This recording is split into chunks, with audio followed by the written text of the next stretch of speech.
This is a crossover, and this is an SUV. Any questions? Of course there are.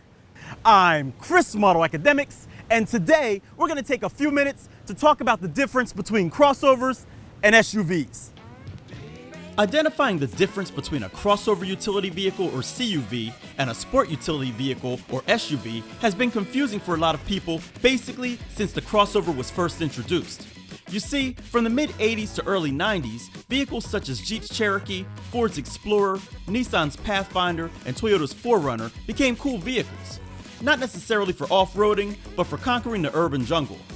Thing is, all these vehicles were based upon rear and four-wheel drive trucks, where the body was assembled to the frame, or body-on-frame as it's referred to. Yet, no matter how appealing the idea of an SUV was, they still drove like trucks, and for most, this wasn't the best trait for a daily driver. The positives of a high seating position, go-anywhere capability, and cool looks were negated by poor fuel economy and less than optimal ride characteristics. But it's not your fault. You see, manufacturers are the ones who made things confusing. To fix consumers' concerns, they made them more car-like by making them out of cars. Take this Telluride, for example.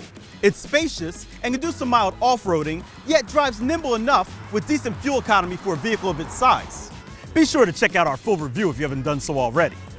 Instead of using a truck's body-on-frame platform, car makers began using a front-wheel drive or all-wheel drive unibody platform, which is what cars use, that is lighter and helps remedy a lot of buyers' concerns.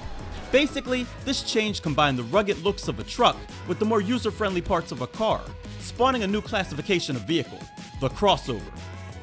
And even as the Explorer, Pathfinder, and recently reintroduced Blazer adopted car-like underpinnings, the SUV nomenclature stuck and has been used interchangeably despite how a vehicle is actually made. Though manufacturers are figuring things out, and the totally redesigned 2020 Explorer is way more capable than most other unibody crossovers in its class today. And as long as there are large loads to be towed, and deep woods cabins and recreational areas to be accessed, Wranglers, Expeditions, Land Cruisers, Defenders, and Suburbans will still exist. So please understand that when we call a utility vehicle a crossover, it's to let you know how it was made. But the end result is that you can have an automobile that looks like this, yet still has a different purpose than that. So let us know if you prefer crossovers or SUVs in the comments below.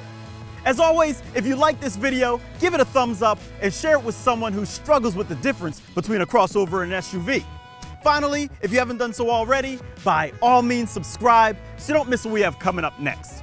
I'm Chris from AutoAcademics. Thanks for watching.